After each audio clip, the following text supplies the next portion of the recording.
sorry, Oh, hi, Tekking101. My name's YouTube, and, I seem to have developed a little case of amnesia. Let's see. I remember reading the recent Bleach chapter, conveniently dressed in my reviewing uniform and in my, reviewing studio with the camera turned on. That was convenient. Anyway, I was reading that, and, then I just kind of blacked out around the 18th page or so. Can't remember. Hey look, my laptop conveniently reset to the first page in the chapter, and my camera's still turned on. So, yeah, I don't know exactly what happened, but, let's find out together, shall we? Why do I feel like I should be very afraid right now? Probably nothing. Go to the intro.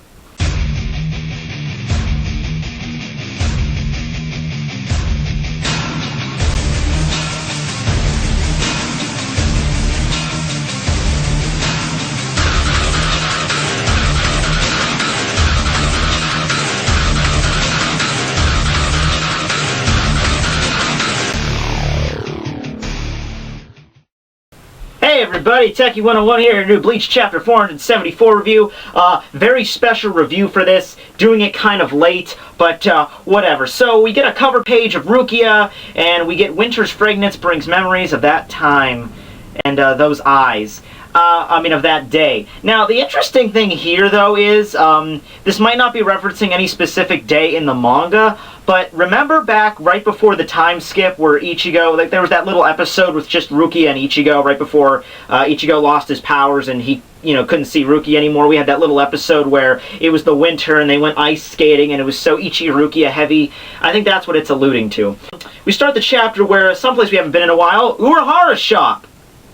Yeah, remember that place? Where, it would make more sense for Ichigo to go after all his friends were severely mindfucked, but he didn't because plot convenience. But anyway, we go back there. Chad and Orihime are there. They're still knocked out. Urahara gets up and he's heading back to the battlefield. Isshin asks to go too, but Urahara tells him not to because he would be useless right now. Now, I don't know if that refers to Isshin losing his powers, because later Isshin's like useless, like he's questioning it, so maybe that's just because from what he's like useless in terms of he can't stop what Ginjo was about to tell Ichigo or something. But he even laments this. He's like, if we let this go on much longer, then he'll just learn the truth from Ginjo Kugo's mouth. And yeah, so Urahara just says he would have learned anyway, eventually. Dramatic stare.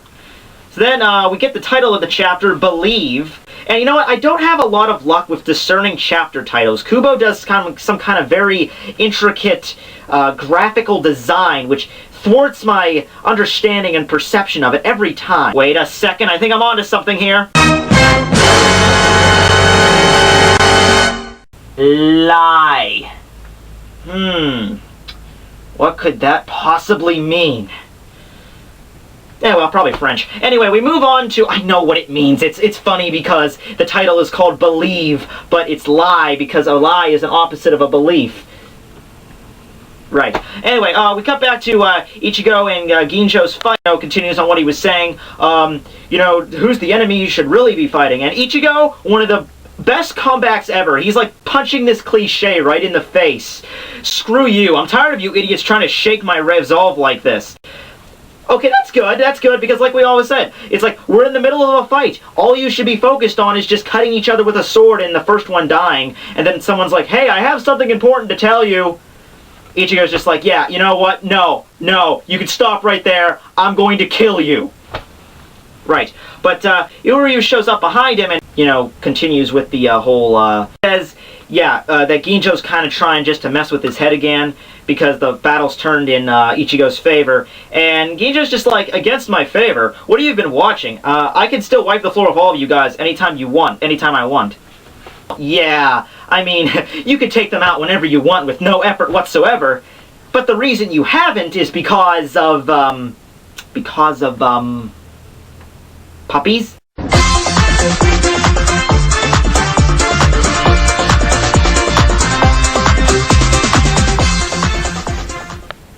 I like puppies. Anyway, we continue with that, and he even goads Uryu with this. He even says, if you think you can beat me, shoot me in the back of the head with your arrow. And Uryu's actually raising his bow a little bit like he's going to try it.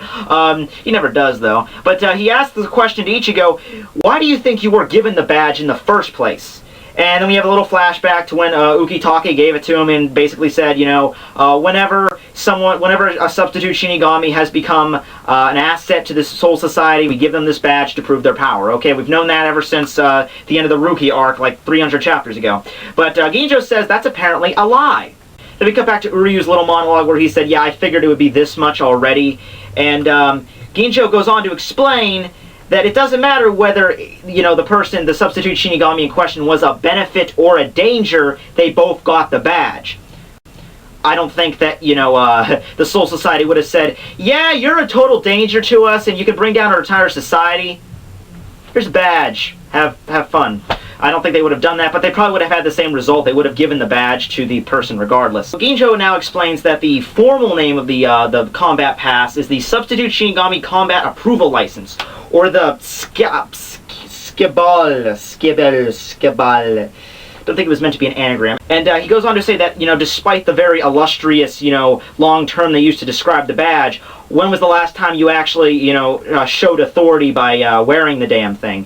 And we cut back to actually a scene I remember quite well earlier in the manga. I think it was in chapter 20, where Ichigo just gets back from the Soul Society. He's fighting a hollow. Kurumadani shows up, and because Kurumadani was reassigned as the Karakura Town, so he's asking what was Ichigo doing there, and Ichigo just held up the badge like, oh, I'm a substitute. See, got a badge. And Kurumadani's just like, dude, I've never heard of that. What the hell is that? And, back then it was just like a little funny moment, like, oh, haha, the badge has no authority, it's humorous.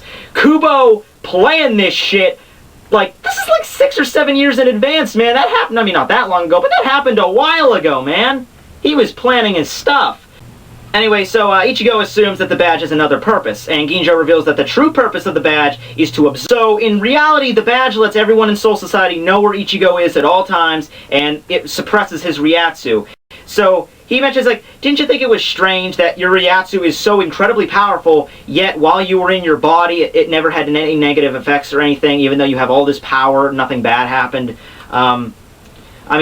I guess the lift was removed when you became a Shinigami, because, Ichigo was just as strong as he always was. At first when I saw this, I'm like, wait a minute, so that means everything from, like, chapter, 200 up to this point, Ichigo was, like, fighting with suppressed power. But I guess that was only in, like, his human form, because I guess that's the threat of a substitute Shinigami, because they're humans and Shinigami at the same time, which is kind of problematic. But then he goes, further into the future, like, remember when you activated your Fullbring and the Ryatsu was actually coming out of the badge? Because, I kind of wondered that too. Back then, I didn't think it was actual Ryatsu. I thought it was some kind of other form of energy, because, Fullbring was a new idea to us. We didn't exactly know what it meant. So, I didn't really think much into it when, Ryatsu came out. And the whole thing with Ichigo and hearing Rukia's voice in the badge, that was actually today's episode. That was today's episode in Bleach, where, he just completed his first stage of training, and he heard Rukia's voice. So, yeah, I remembered it now, but other than that, I didn't think they were even going to mention that again. But, yeah, so it acted as a surveillance device, and it absorbed, analyzed, and controlled Ryatsu. But Ginjo starts laying on the hard facts here that pretty much everybody he's known betrayed him. And so Ginjo goes on to explain to Ichigo that the true perpetrator, the mastermind behind this whole scheme, is in fact Jushiro Ukitake.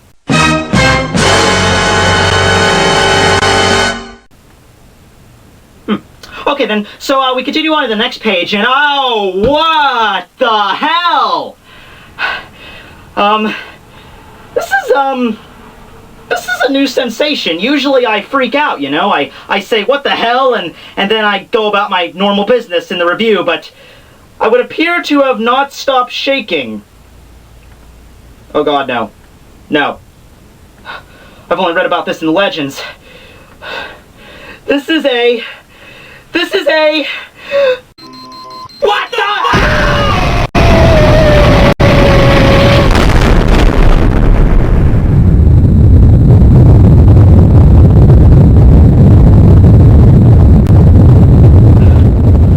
That's it, folks! We finally did it! You finally did it!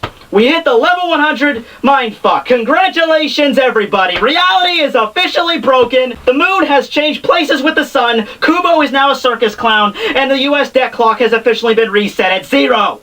And I officially lost my background. Nothing matters. The one guy in the entire series who we thought was the most gentle, the most kind, the most... This person can never turn out to be an evil dickbag, may turn out to be an evil dickbag.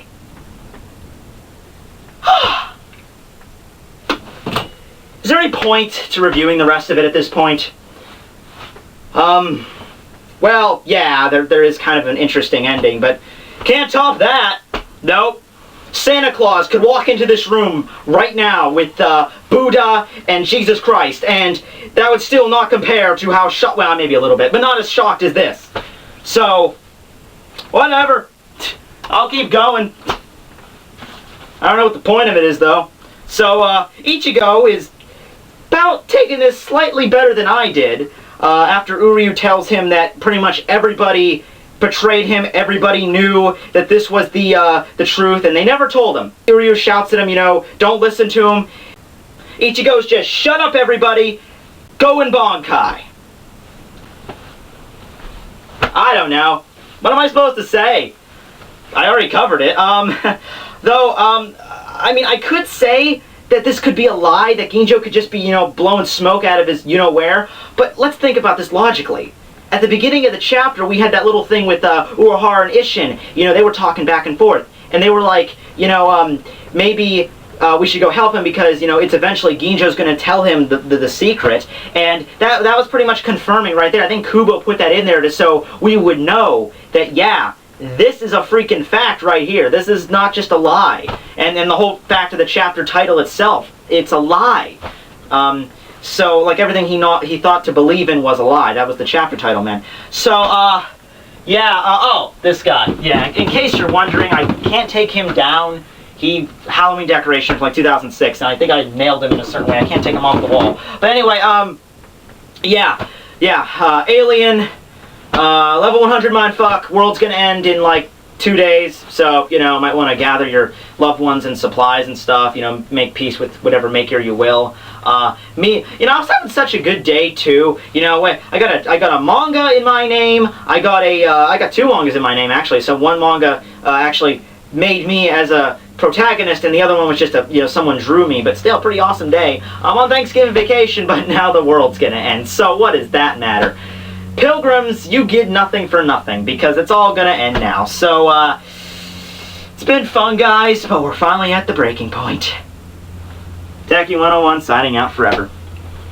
You know, unless the world doesn't end. Which, slight possibility for that, too.